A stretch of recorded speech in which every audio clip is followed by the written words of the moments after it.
हिजो त 35 भन्दा पनि माथि नदिएको जाँदैन 35 जान नजानु है नजानु आज भनेर दिनै नदिएको आज बिस्तार जानु भने हिजो 35 भन्दा माथि नजानु भनेको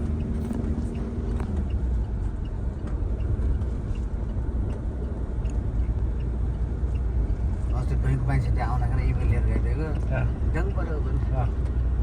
सिर्जनालाई फोन गरेको थिएँ सुरुमा आएन म्याडम भनेर त त्यो केटा त सुरुमा छिर्न पाइन्थ्यो भने बाटो छिरेँ भनेर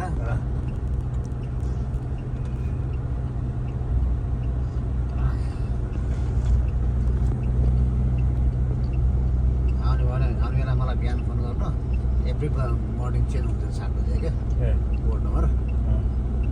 ट्याक्क दिन्छ त्यो भाइ चाहिँ यहीँकै हो यहीँ काम गर्छ अहिले नयाँ टोलीको इन्जिनियर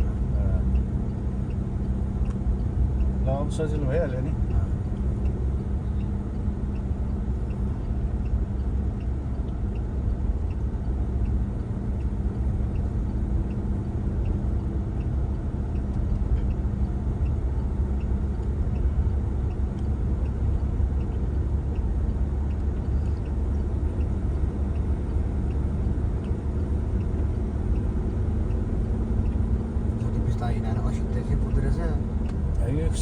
खुल्ला बाटो फेरि घाचाङ घुचाङ केही नभएपछि त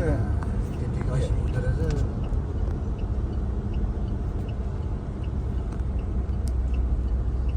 क्यामेरा आउँदो रहेछ क्यामेरा नआउँदो रहेछ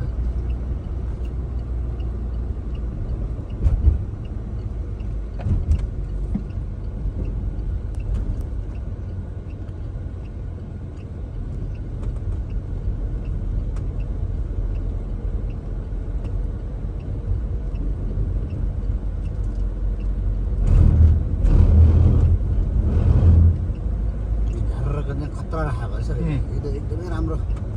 मान्छे कहिलेकाहीँ अफ ट्र्याक भयो पनि यहाँ परिवार चाहिँ डिस्टर्ब गर्दो रहेछ सर यहाँ परिवार भित्र है यसरी उडेर आउँदैछ कि सर हिजो चाहिँ यसरी उडेर आएको थियो त्यो परिवार मान्छे जानु पाएन गाडी पनि ठोकिरहेको छ उडेर आएको कहाँ भित्र अब गाडी धेरै चल्न थालेपछि भित्र जाँदैन अहिले नभएर मात्र भयो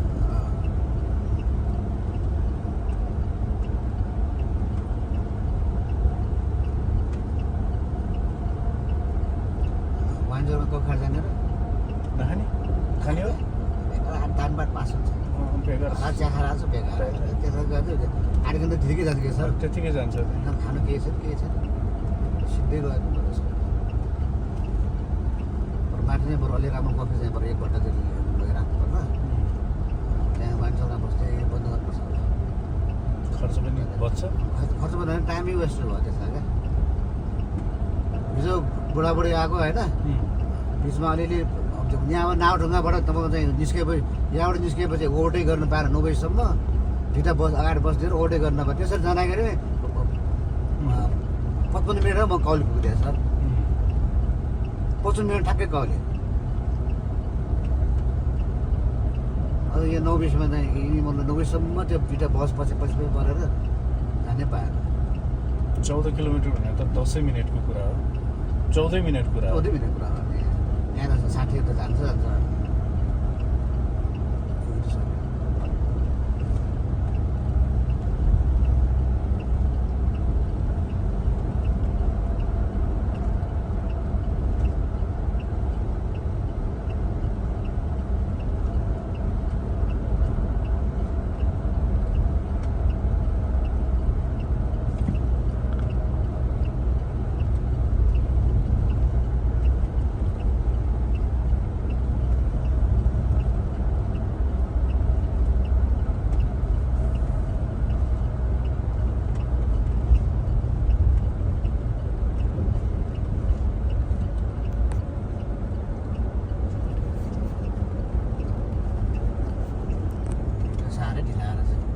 त्यसलाई पनि बिस्तारै जाऊ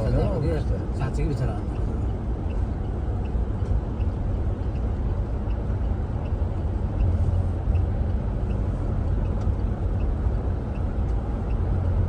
पनि बिस्तारै गर्नुपर्छ